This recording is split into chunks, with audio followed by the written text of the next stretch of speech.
কেমন আছে লোকটা? নিশ্চয়ই ভালোই আছে। আস্তে আস্তে সেরে উঠছে নিশ্চয়ই। ঠাকুর তুমি ওকে সুস্থ করে দাও। চলো। হ্যাঁ তো হ্যাঁ, হ্যাঁ। একটু নাও না, আমি নিয়ে এই নিচ্ছি। নাও না, থ্যাংক ইউ। খাও না, কি খাচ্ছ না তোমরা? অনুভব দা, তোমাকে কিন্তু আজকে খুব ফ্রেশ লাগছে। হ্যাঁ সত্যিই তো, তুই যে এত তাড়াতাড়ি সেরে উঠেছিস তার ফুল ক্রেডিট কিন্তু বৌদিকে দিতেই হচ্ছে। ভাবতে পারছিস অনুভব, ফার্স্ট কোয়ার্টার এন্ডিং রিপোর্ট করছি আর তোকে না খাটিয়ে আমি নিজেই খেটে মরছি। এ আমার সহ্য হচ্ছে না কিন্তু একদম। তার মানে স্বীকার করলি তো টিমে আমাকে বেশি খাটতে হয়? সেই জন্যই তো তুমি টিম লিডার বস। আচ্ছা, আমরা তো অনেকক্ষণ এসেছি, তুমি তো কনস্ট্যান্টলি এইভাবে বসে আছো অনুভব, তোমার অস্বস্তি হচ্ছে না? না না, ফাইন, অস্বস্তি আমার হচ্ছে না। সারাদিন তো শুয়ে বসেই আছি। আপনারা একটা কাজ করুন, আপনারা অনুভবের ঘরে গিয়ে বসুন, আপনারাও রিল্যাক্স করে কথা বলতে পারবেন, আরও একটু বালিশে হেলান দিয়ে বসতে পারবে। কিন্তু বৌদি, বেডরুমে আমরা সবাই মিলে যাব, তোমার অসুবিধা নেই তো? থাকলেও কি আর বলতাম গো, না এরকম কোনো ব্যাপার না, প্লিজ এসো, অলওয়েজ ওয়েল।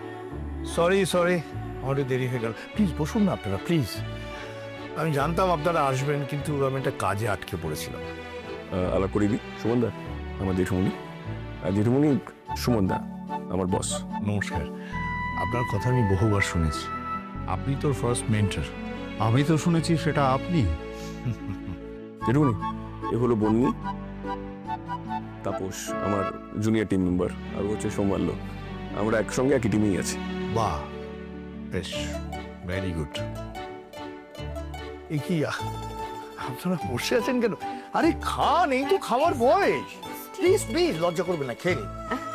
যেটুকুনি বলছি যে আমরা ঘরে গিয়ে বসি, কারণ ও তাহলে একটু রিল্যাক্স করে কথাবার্তা বলতে পারবে, অনেকক্ষণ ধরে ওখানে বসে আছে না। হ্যাঁ, গুড আইডিয়া। যা, ওদের নিয়ে যা, ঘরে বসেই আড্ডা মার। আপনারা প্লিজ ওর সঙ্গে যান, রিল্যাক্স করে আড্ডা মার। আমি এই প্লেটগুলো ওই ঘরে পৌঁছবার ব্যবস্থা করছি। প্লিজ যান, প্লিজ। সুমন দা এসো তাহলে। আয়। সাবধানে না না, sorry। চলো।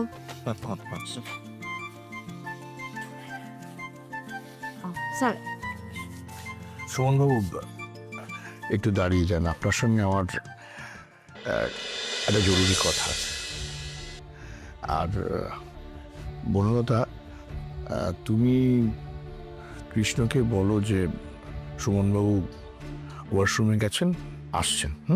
যদি জিজ্ঞাসা করে তাহলে ওকে, প্লিজ। ঠিক আছে। হ্যাঁ, সুমনবাবু, আমি মানে আপনার কাছে না একটা উদ্ভট আবদার করছি। এভাবে দাঁড়িয়ে রইলেন কেন? প্লিজ প্লিজ বসুন। হ্যাঁ প্লিজ, থ্যাংক ইউ।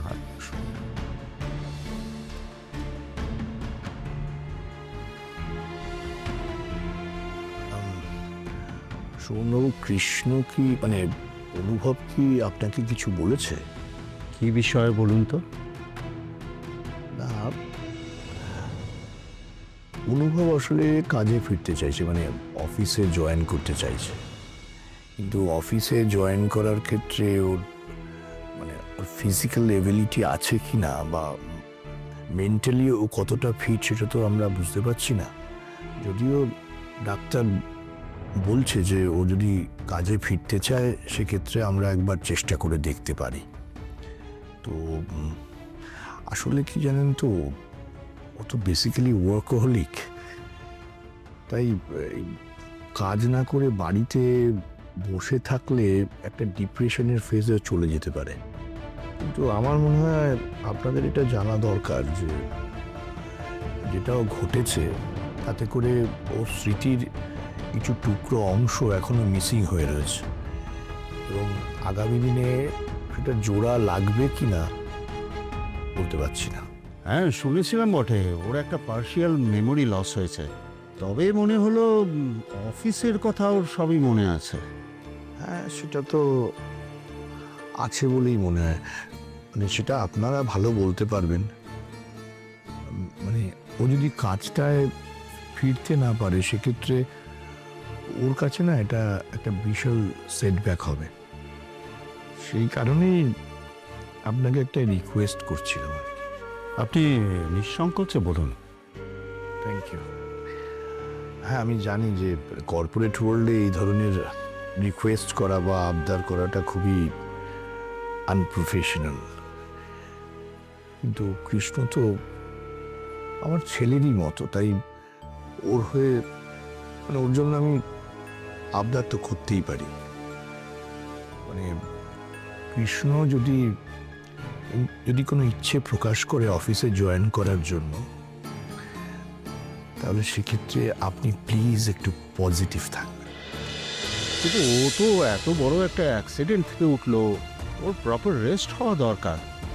অফিস ওর মতো কর্মীদের স্যালিউট করে, অসম্ভব এফিশিয়েন্ট ছেলে অনুভব।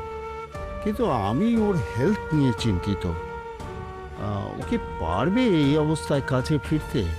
দেখুন, ফিজিক্যালি ও ফিট, এ নিয়ে কোনো সন্দেহ নেই, কিন্তু ওর মেন্টাল হেলথটা নিয়েই মানে ডাক্তারের সঙ্গে কথা হয়েছে, ওটাই মূল কনসার্ন। না, আমি বলছিলাম ওয়ার্ক ফ্রম হোমই করলো, যেখানে কাজের প্রেশার বা সকল স্ট্রেস একটু কম থাকলো, কিন্তু কাজের মধ্যে থাকলো। সুমনবাবু, আমি জানি যে মানে আপনাকে হয়তো এরকম একটা অ্যাবসার্ড রিকোয়েস্ট করছি, যেটা কর্পোরেট ওয়ার্ল্ডের ক্ষেত্রে মোটেই স্বাভাবিক নয়, কিন্তু তবু আপনাকে বলছি, প্লিজ মানে ওর ব্যাপারটা যদি আপনারা একটু কনসিডার করেন। না না, আপনি এত কিন্তু করবেন না। আমি ব্যাপারটা বুঝতে পারছি। আমার তরফ থেকে আমি ফুললি কোঅপারেট করব। তবে আমাকে হয়তো ওপরতলার থেকে পারমিশন করাতে হবে। তবে আমার মনে হয় না যে কোনো অসুবিধে হবে অনুভবের ক্ষেত্রে। Thank you so much.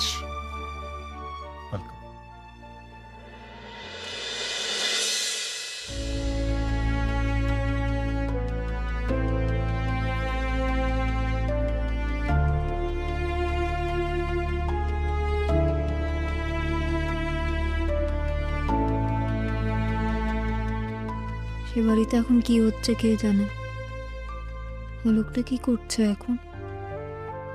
কেমন আছে লোকটা? নিশ্চয়ই ভালোই আছে, আস্তে আস্তে সেরে উঠছে নিশ্চয়ই। ঠাকুর, তুমি ওকে সুস্থ করে দাও। কেন যে বারবার ওর কথা মনে পড়ে। না, আর ওর কথা ভাববো না। ও নিজের মতো করে ভালো থাক।